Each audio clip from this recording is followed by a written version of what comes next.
Good evening, ladies and gentlemen. Welcome.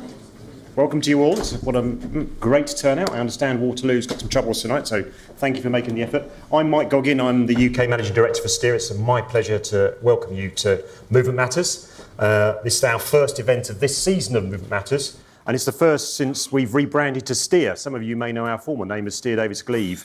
And last year we changed our name to Steer to represent actually the broader influence we're trying to have on cities' infrastructure and transport. We recognise that transport's got to play a broader role. Well, that's part of the theme for tonight. We're now in our 41st year with the same company. We're still employee-owned, impartial, offering expert advice across the world through 4 continents and 20 offices, which I tend to forget.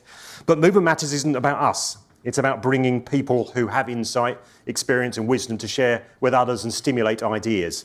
So in the previous events, we've flown somebody from TfL, Ben Plowden, across to Los Angeles to talk about city making. We had in this very room, about 2 years ago, we had Stephen Gardner, a Senior Vice President of Amtrak, talking about the merits of future rail organisation with Howard Smith of TfL, and Howard was coming, but I'm not sure I've seen him yet, and Andrew Haynes, CEO of the CAA. Whatever happened to Andrew?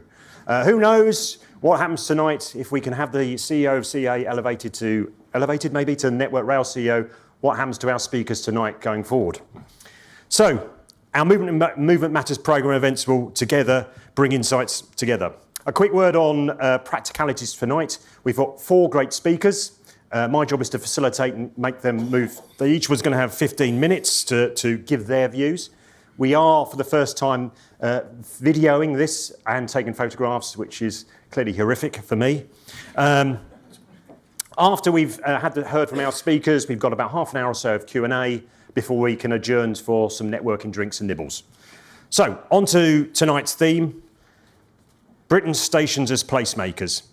Now, many of you know we've got over 2,500, almost approaching 2,600 railway stations in the UK, and they facilitate over 1.7 billion journeys a year, but they're so much more than just a gateway to the railway. That station estate is incredibly diverse. We know it's got 400 or so listed buildings. It's different sizes, it works in different contexts and provides different utility to different communities. But in 2008-9, the then Secretary of State, Lord Adonis, commissioned the Better Stations report. He travelled around the network and found that actually there was underperformance here. It wasn't playing its role appropriately. So Chris Green and Sir Peter Hall wrote an independent report for government about what should happen. They made over 32 recommendations to the industry, to the Secretary of State, to the civil service and to the wider community about management of railway stations.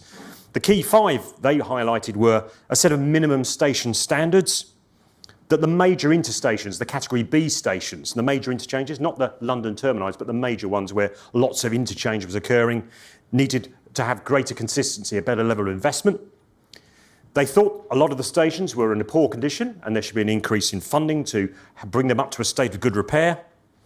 There was a drive for an extra 5,000 cycle spaces and 10,000 additional car parking spaces. That was quoted in the report. And lastly, a sort of hook for perhaps today, rail stations should be not planned in isolation, but should be developed as transport hubs. There was only one recommendation in the report back in 2009 about the wider impact, though, and that was they should study the social economic benefits. It was only a recommendation to study. It wasn't about shaping stations to maximise those wider benefits. In the decade that's followed, we've seen major developments. We can all point to the likes of London Bridge, King's Cross, the redevelopment of Nottingham, and we can see other work like Access for All and National Stations Improvement Programme, which I'm sure we'll hear about tonight. But the policy agenda which stations sits is far richer today. We talk about devolved communities. We talk about people taking control of their assets and making sure they provide what they want as a local community. We talk about the housing agenda, access to social welfare and into jobs. So what are the key actors? What are the constraints and complexities of the railway estate we've got to deal with? And how do we make progress across that wider agenda? That's what tonight's about. 4 speakers, 4 different perspectives we were teeing up. Now, I have no idea whether our speakers are going to play the script that we try to massage for them. That's part of the excitement of the evening. But 4 perspectives. Lord Adonis hopefully will give us a national perspective. What does national government really think about that station estate? What does the National Infrastructure Commission think about a built asset which is becoming increasingly unique. 2,500 railway stations, social amenity as we see the pubs, churches and schools and hospitals in those communities perhaps shrinking. Simon Warburton, standing in bravely for Eamon Boyle from the Greater Manchester Combined Authority. Simon is Transport Strategy Director for TfGM. A city region perspective. What do the people of Greater Manchester want from their stations and how can they perform across that bigger conurbation as a transport collective?